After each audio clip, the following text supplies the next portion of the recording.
যাদেরকে নিয়ে এই স্বৈরাচার সরকারি আন্দোলনে রাজপথে ঝাঁপিয়ে পড়েছিলাম, যে সকল নেতাকর্মীদেরকে নিয়ে এই আওয়ামী সন্ত্রাসীদের বিরুদ্ধে বুলেটের মুখে জীবনের মা ত্যাগ করে রাজপথে সংগ্রাম করে আন্দোলন করে এই স্বৈরাচারী সরকারকে আজকে ক্ষমতার মসনদ ভেঙে চুরে রাজপথ থেকে এই ইন্ডিয়াতে পালিয়ে যেতে বাধ্য করেছিলাম। এই রকম নেতাকর্মীদের বিরুদ্ধে যদি কোনো মামলা নেওয়া হয়, কোনো ধরনের আঘাত আসে, ছাত্র দলের নেতাকর্মীরা ঐক্যবদ্ধ হয়ে তার দ্বারা জবাব রাজপথেই দিয়ে দিবে।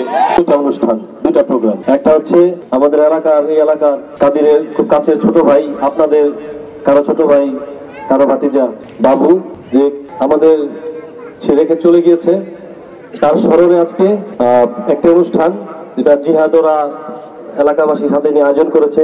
আরেকটা অনুষ্ঠান হচ্ছে ওদের ফাইনাল, আর একটা অনুষ্ঠান হচ্ছে ফুটবল টুর্নামেন্ট, যেটা হচ্ছে বাংলাদেশের মহান স্বাধীনতার ঘোষক, বাংলার রাখাল রাজা, আধুনিক বাংলার রূপকার শহীদ প্রেসিডেন্ট জিয়াউর রহমান, তার স্মরণে আজকে ফুটবল টুর্নামেন্ট এর উদ্বোধনী অনুষ্ঠান।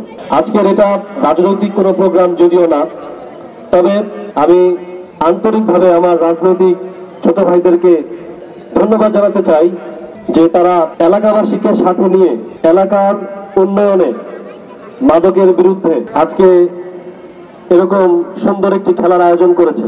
খেলাধুলা মানুষের মন, শরীর, স্বাস্থ্যকে বিকশিত করে, মাদক থেকে তরুণ সমাজকে দূরে রাখে। সমাজের উন্নয়ন এর স্বার্থে খেলাধুলার বিকল্প নেই। খেলাধুলা, তরুণ প্রজন্ম যত খেলার দিকে ধাবিত হবে, তত সন্ত্রাস, মাদক এগুলো থেকে দূরে থাকবে। আমি এলাকাবাসীকে ধন্যবাদ জানাতে চাই যে আপনারা সকলে, তাদের সহ যারা আজকের এই আয়োজন, তাদেরকে ধন্যবাদ, তাদেরকে আপনারা সহযোগিতা করেছেন এবং আপনারা সবার ঐক্যবদ্ধ প্রচেষ্টায় এত সুন্দর একটি প্রোগ্রাম আজকে অনুষ্ঠিত হচ্ছে। আপনারা কিছুদিন আগে দেখেছি তাদের বিরুদ্ধে একটি মামলা হয়েছে। কথাটা আজকে যেহেতু খেলার উদ্বোধনী অনুষ্ঠান, তারপরেও একটু বলে যাই। কাদির আমার চোখে দেখা রাজপথের একজন লড়াকু সৈনিক। 3 তারিখ এবং 4 তারিখে চিটাগাং রোডের মোড়ে সাধারণ ছাত্রদের সাথে সকাল থেকে নেতাকর্মীদেরকে নিয়ে কাদির চিটাগাং রোডের একদম পয়েন্টে অবস্থান করেছে। আমি বিভিন্ন স্পটে যাচ্ছিলাম, অবস্থান নিচ্ছিলাম। একটা সময় কাদিরের স্পটে আমি গিয়েছি, টায়ার জ্বালিয়ে এই আওয়ামী সন্ত্রাসী স্বৈরাচারের বিরুদ্ধে সে লাঠি হাতে নিয়ে প্রতিরোধ গড়ে তুলেছিল। ওই দিন সন্ধ্যার পরেই তো নির্বিচারে গুলি করে ছাত্রদেরকে হত্যা করা হয়েছে। একটি ভয়াবহ অবস্থা তৈরি হয়েছিল চিটাগাং রোডে। সেই কাদিরের নামে বৈষম্য বিরোধী ছাত্র আন্দোলন শামী ওসমানের সাথে তাকে মামলার আসামি করা হয়।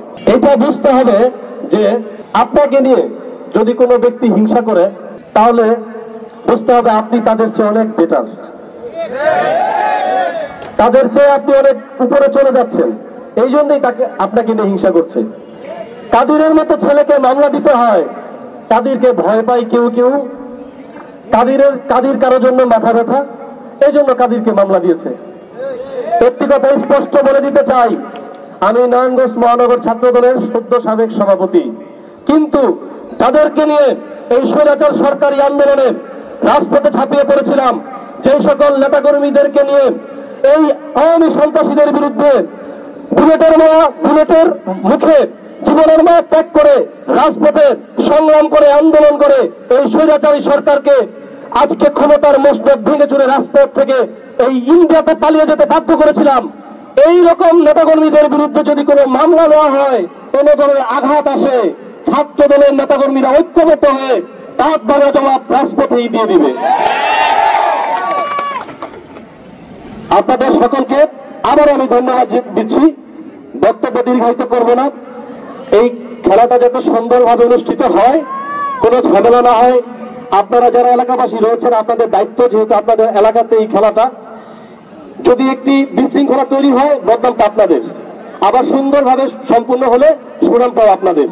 এখানে কারো মনমালিন্য থাকবে, কারো কারো মন খারাপ হবে, কিন্তু সবকিছুর ঊর্ধ্বে আমাদের এই অনুষ্ঠানটা, এই খেলাটা যাতে ফাইনাল পর্যন্ত যায় এবং সুন্দর সুশৃঙ্খল ভাবে যায়, এই দিকে সার্বিকভাবে আপনারা খেয়াল রাখবেন, দেখে শুনে রাখবেন।